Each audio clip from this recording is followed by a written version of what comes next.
Syro Malabar സഭ synod ആരംഭിച്ചിട്ട് 34 വർഷങ്ങളാകുന്നു.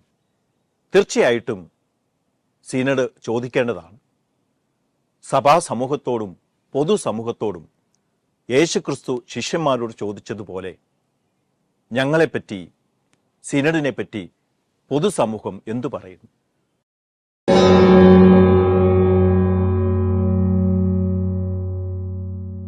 ഏതൊരു സമൂഹത്തിൻ്റെയും സ്ഥാപനത്തിൻ്റെയും സുഗമമായ നടത്തിപ്പിനും ദീർഘകാലത്തേക്കുള്ള മെച്ചപ്പെട്ട പ്രവർത്തനത്തിനും ഏറ്റവും അനിവാര്യമായിട്ടുള്ളൊരു കാര്യമാണ് കാലാകാലങ്ങളിൽ നടത്തേണ്ട വിലയിരുത്തലുകൾ.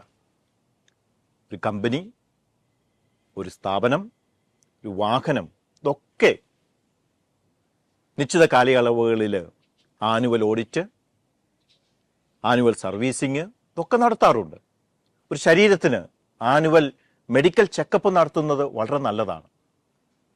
കേസറിയ ഫിലിപ്പിയിൽ വെച്ച് യേശു ശിഷ്യന്മാരോട് ചോദിക്കുകയാണ്, ഞാൻ ആരെന്നാണ് ജനങ്ങൾ പറയുന്നത്?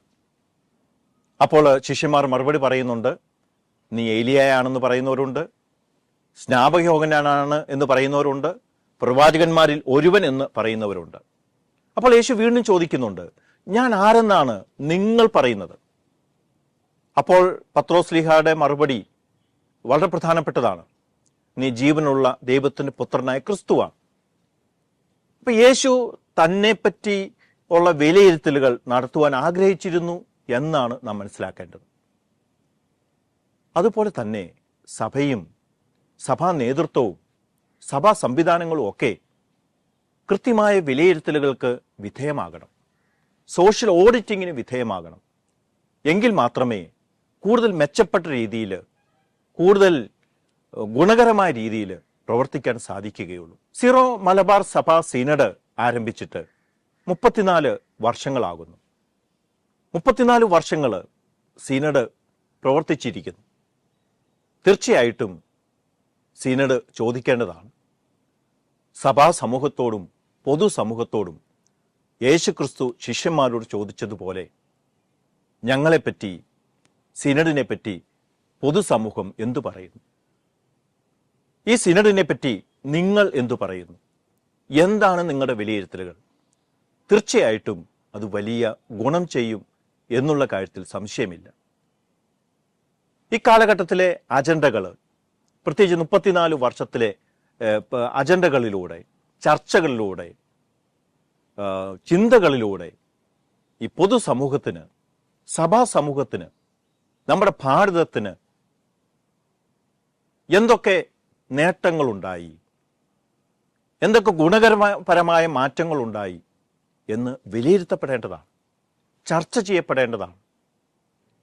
അപ്പോൾ മാത്രമേ സഭാ സമൂഹവും സഭാ സിനഡുമെല്ലാം കൂടുതൽ മെച്ചപ്പെട്ട രീതിയിൽ പ്രവർത്തിക്കാനും കൂടുതൽ നന്മ പ്രദാനം ചെയ്യാനും സാധിക്കുകയുള്ളൂ. സഭാ സിനഡിൽ ബിഷപ്പുമാർ മാത്രമാണ് പങ്കെടുക്കുന്നത്. മനസ്സിലാക്കേണ്ട കാര്യം, സീറോ മലബാർ സഭയുടെ പ്രധാനപ്പെട്ട അല്ലെങ്കിൽ ഏക ലോ മേക്കിംഗ് ബോഡിയും എക്സിക്യൂട്ടീവ് ബോഡിയും നിർവഹണ ബോഡിയും എല്ലാം ഈ സഭാ സിനഡാണ്. അപ്പോൾ എടുക്കുന്ന എന്ത് തീരുമാനമാണെങ്കിലും അത് ഇംപ്ലിമെന്റ് ചെയ്യേണ്ടതും അവർ തന്നെയാണ്. പക്ഷേ അങ്ങനെ എന്തെങ്കിലും കൊണ്ട് ഈ സഭാ സമൂഹത്തിലും പൊതുസമൂഹത്തിലും ഗുണപരമായ മാറ്റങ്ങൾ വരുത്തിയോ എന്ന് വീണ്ടും വീണ്ടും ആത്മശോധന ചെയ്യുക പ്രധാനപ്പെട്ടതാണ്.